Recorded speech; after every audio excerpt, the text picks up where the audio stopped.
Hi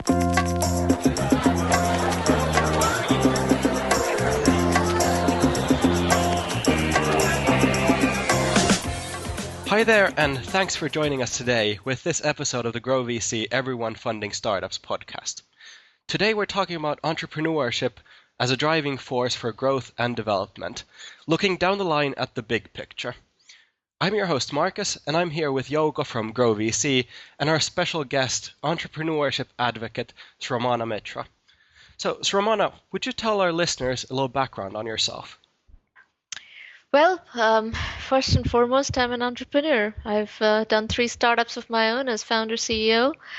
I have had a consulting practice for almost the entire last decade, consulting both with large companies but also with numerous startups, a lot of venture funded companies and a lot of small companies and companies that have taught me a lot about the entrepreneurship ecosystem, the challenges, the problems, the reasons people fail.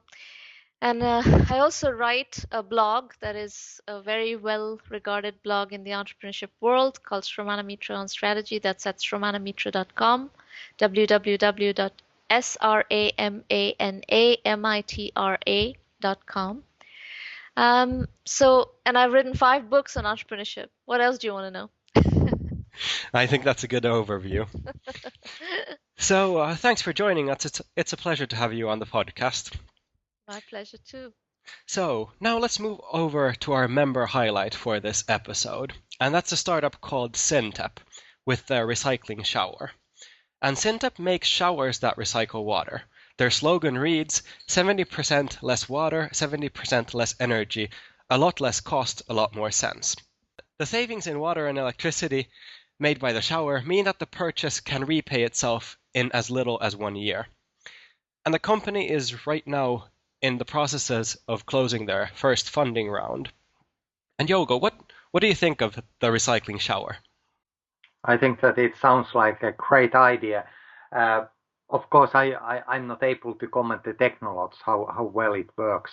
But if I think the market need, I actually read today an article how basically in whole Asia there will be shortage of water in near future. I think that it was a new report from the Asian Development Bank, and they basically said that there will be a huge gap between water supply and demand. And on the other hand, it is not only to have enough water, but also the pollution of waters is another problem. And it sounds like that this is one solution in that area. Of course, it is not the solution for the whole thing, but anyway, I think that it sounds like a great solution, and definitely I believe that there will be market for it. And we'll keep tabs on the recycling shower in the community, and hopefully we'll have a success story we can share soon enough. And more information on that company can be found at recyclingshower.com.au. On the topic of success stories, we can continue to our main discussion topic. Is entrepreneurship only about the exit?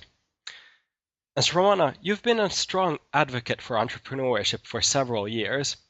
Have you found the core, what entrepreneurship is all about yet? Entrepreneurship is about revenue and profit. It is about providing something of value that somebody who wants to use that product or service is willing to pay for. That's what entrepreneurship is about. And could you tell us a little bit about the 1 million by 1 million project? The 1 million by 1 million project is very much in sync with that mission. It's basically a project that helps entrepreneurs reach, the goal is to help 1 million entrepreneurs reach $1 million in annual revenue. And that if we succeed in doing that by 2020, which is the date that we have set for ourselves, we would help in building $1 trillion in global GDP and probably create about 10 million jobs. Jouko, do you have any thoughts on this? Have you acquainted yourself with the project? Do you mean, do I have any thoughts that what is entrepreneurship? I have quite a lot thoughts about that, but I don't know this specific project. I must say. Right now, it's a project, but it's going to be a for-profit business. All It right. is good. It is an entrepreneurial venture. It is not a. It's not a non-profit. It's not a foundation. It is not some, wishy-washy effort. It's a business. I think that's very much in line with what we're doing as well, because entrepreneurship should be solved by entrepreneurs and it should be done by them, and it's something that they should actually do for themselves. So is that something that you want to give the entrepreneurs the tools to actually succeed? That's Yes, in the and core. it's a as I've stated many times, as I described the project, and as I've been coaching entrepreneurs for several years now. The 1 million by 1 million program has a cornerstone piece, which is my weekly online strategy roundtables for entrepreneurs, which happens typically on Thursday mornings at 8 a.m. Pacific time, where I coach 5 entrepreneurs, and the line is open for 1,000 entrepreneurs to listen.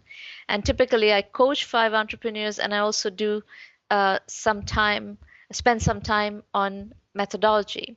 So we in 1 million by 1 million, we have a very specific methodology, very specific philosophy that we teach, and it is very focused on doing very early customer validation. One of our observations is that entrepreneurs tend to not validate with the customers, and as a result fail.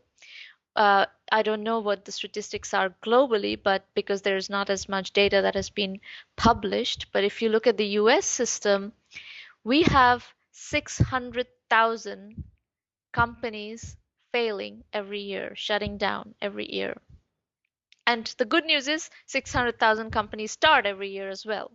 So 600,000 companies shutting down every year is a very high infant entrepreneur mortality. And one of the observations I have is that by following the 1 million by 1 million methodology, the entrepreneur journeys methodology that has been documented fully, through my book series, the Entrepreneur Journeys book series, of which we've published 4 volumes so far.